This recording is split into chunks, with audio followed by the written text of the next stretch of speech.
Alright, everybody, welcome back to Zelda Bomb Squad. As always, I'm your man, Crazy Juan. We got another good one for you today. We are playing Harvest Moon 64, continuing on with Legend of Frost, How I Became Me, and away we go.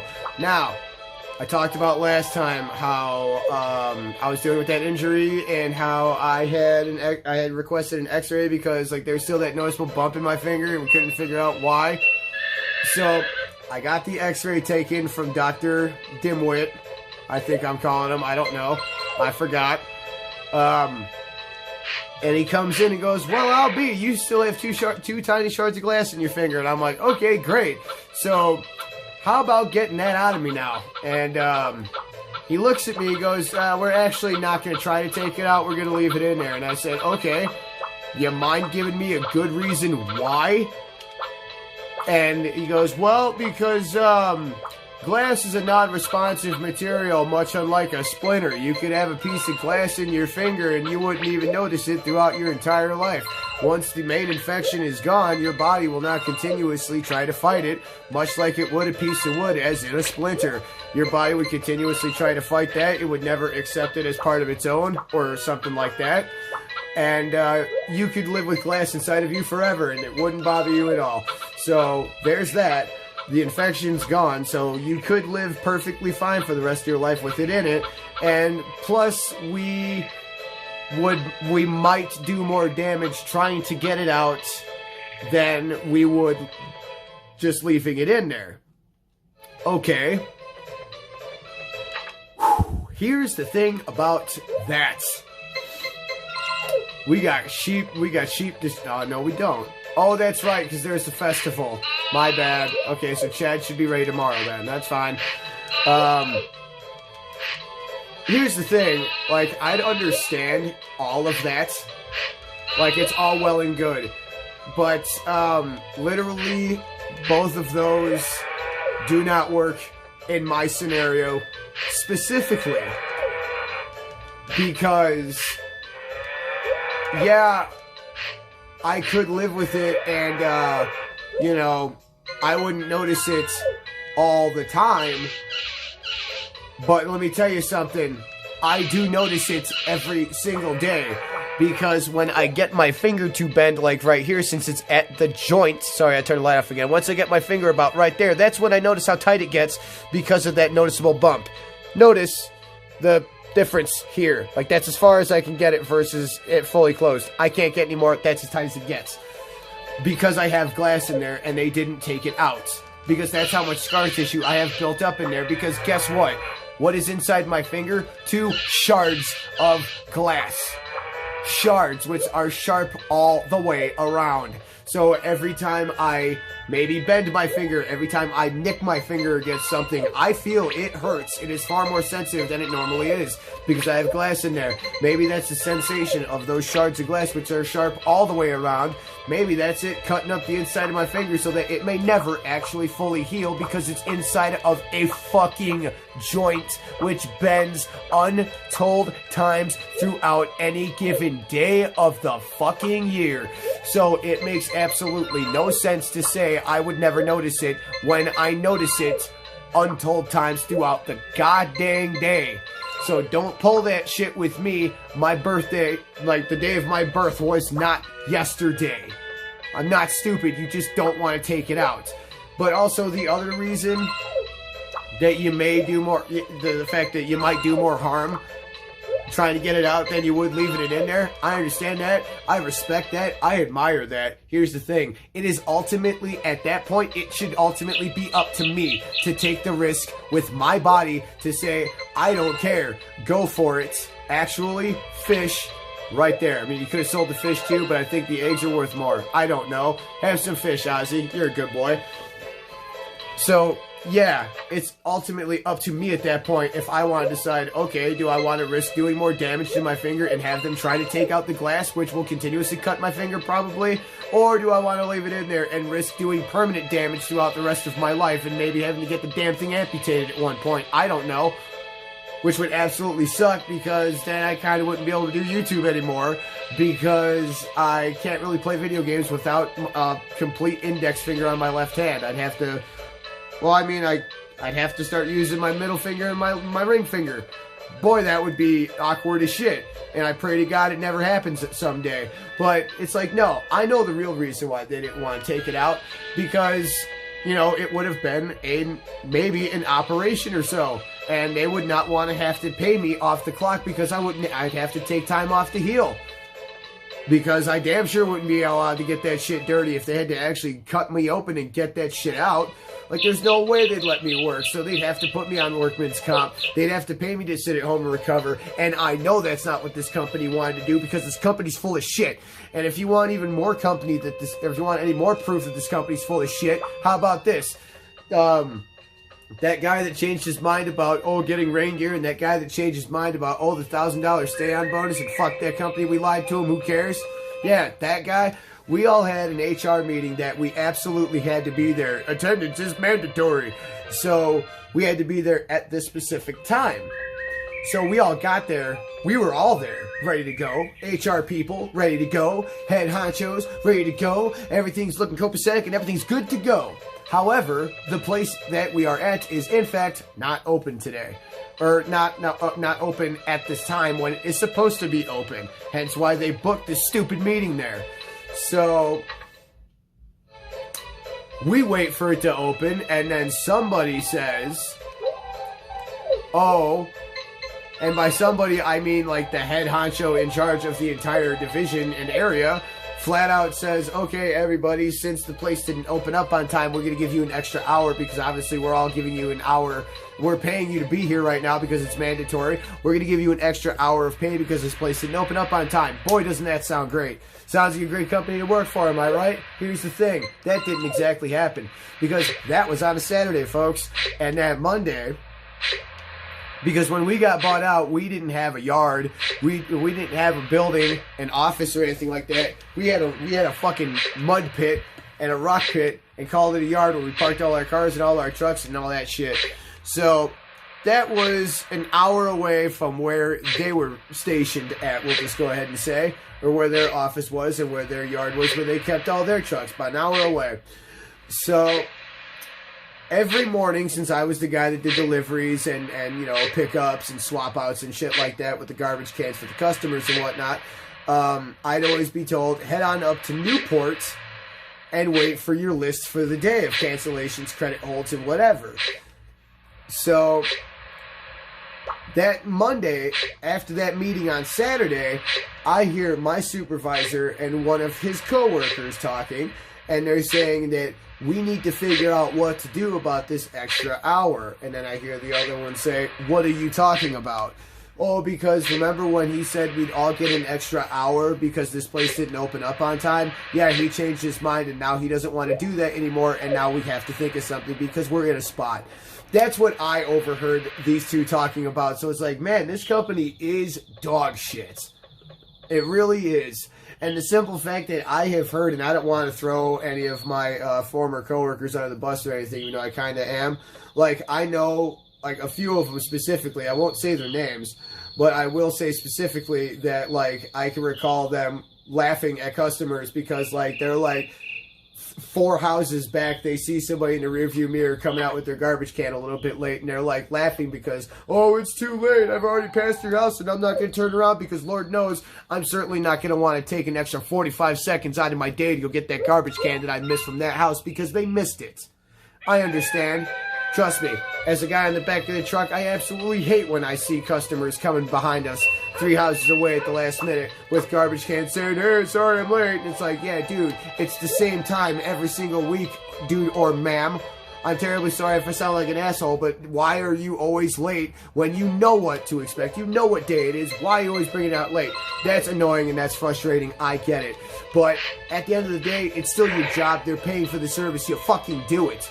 I've heard and seen drivers just laughing because they're just like, yeah, we're not doing it. Screw them. Haha.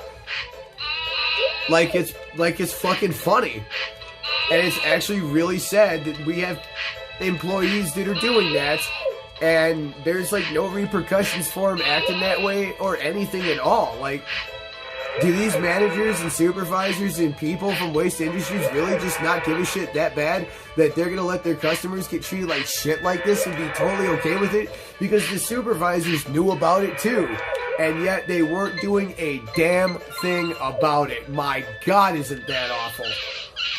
That just goes to show that this company really does not give a single shit about their customers. So again, if you're with Waste Industries, do what I did, bail on that company, because as soon as I left, my parents switched, and they are completely happy with the service they have now, let me tell you. So it's an amazing experience. Switch if you can, if you're in that area. You will not be disappointed. There we go. Oh, look at these sheep.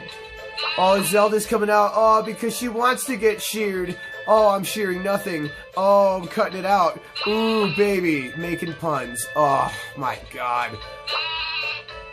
If I'm not mistaken, this is, like, not as good. Like, it's higher than medium, but not as good as large milk. So, it's still going to be a decent addition to my paycheck at the end of the day. So, I don't give a shit.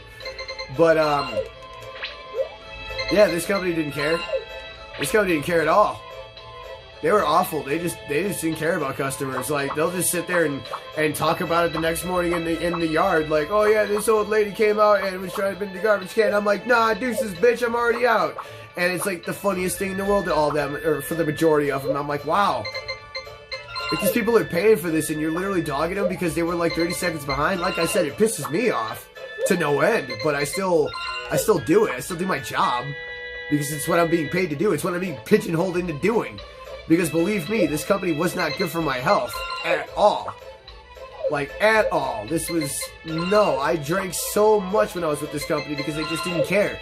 They lied to their employees, they lied to their customers. It just resulted in, yeah, more work for us, but, you know, I've mentioned before, it's like, yeah, I don't know what time I'm starting. I know when I'm starting. I have no idea when I'm getting off. You can't make plans. You can't do shit.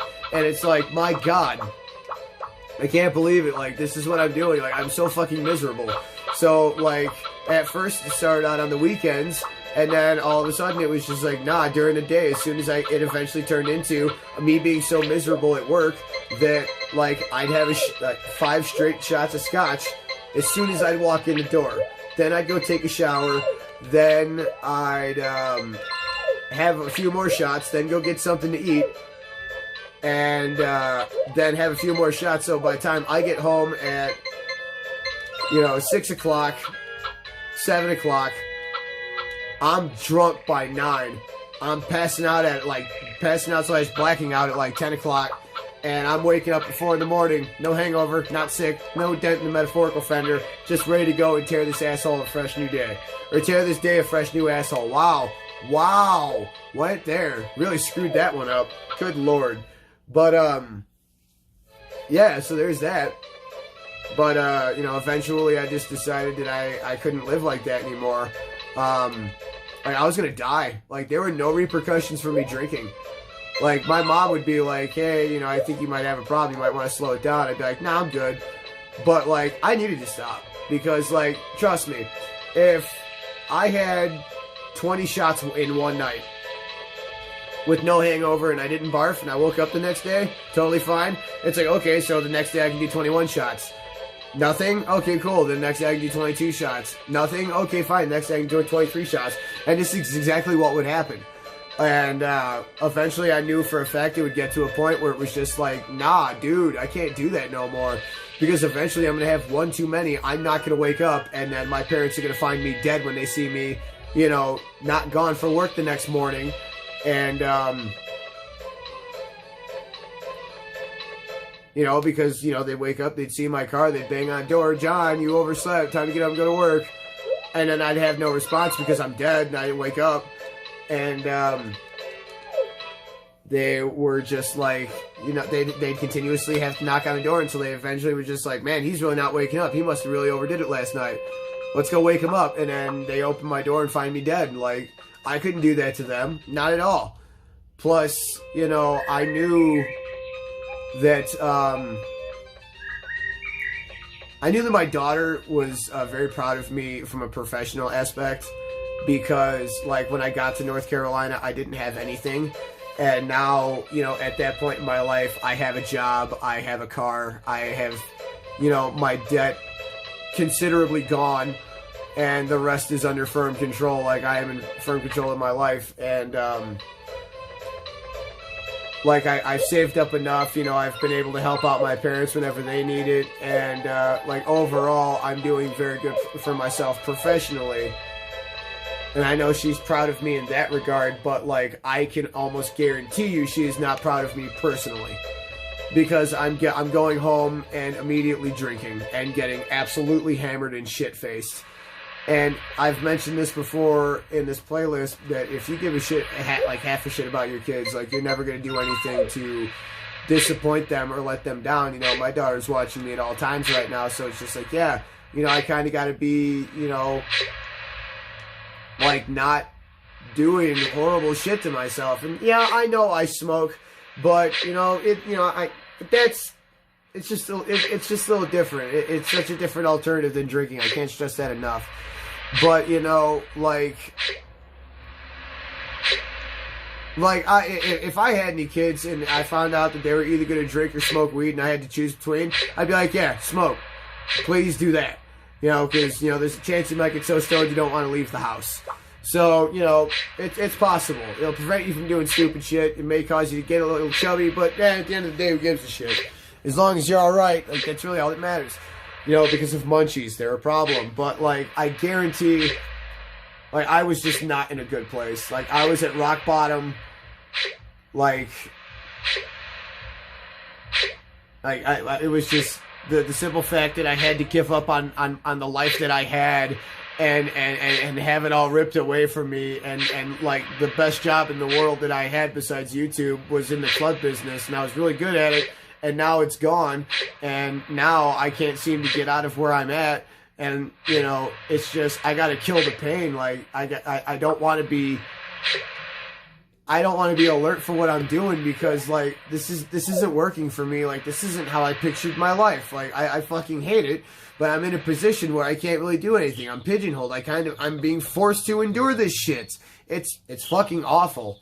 But you know, eventually it was just like, I know, and that's causing me to drink. I'm being weak in drinking, and I know that my daughter I guarantee she's not proud of that. So it's like, I gotta stop. So March 9th, ironically, today being the 7-month anniversary of that, March 9th, 2009 was the day I lost her and her mother. So March 9th, 2020 was the day I stopped drinking. Like I had my last drink on March 8th, and that was it. That was my last one. And I have not had a drink since, and I am very proud of that. So I know I've spent a lot of time, you know, narking and harping on this horrible fucking company. But now I'm going to go into some of the finer aspects, obviously, in the next episode, because we're calling it here. I have 95 grand. Jesus Christ. But, I'm going to go into some of the better aspects that made, being at rock bottom, you know, a little bit of a better experience. Some things that I didn't expect to happen, some things I didn't want to happen that actually happened, and some other things along the way, and then how I eventually got out of North Carolina to where I'm at right now. So everybody, we're actually going to be wrapping it up on The Legend of Frost, how it became me, and boy, what are we going to do after that? I really don't know. We'll figure something else out. But that's the end of this episode, everybody. Thank you so much for joining me. Don't forget to join the Bomb Squad. Like, share, and subscribe. Don't forget to leave me a comment below. Let me know how I'm doing. And we'll see you in the next episode, and we'll talk about some of the better aspects of North Carolina and all that shit. So, everybody, we'll see you next time. Until then, y'all stay classy. Yeah.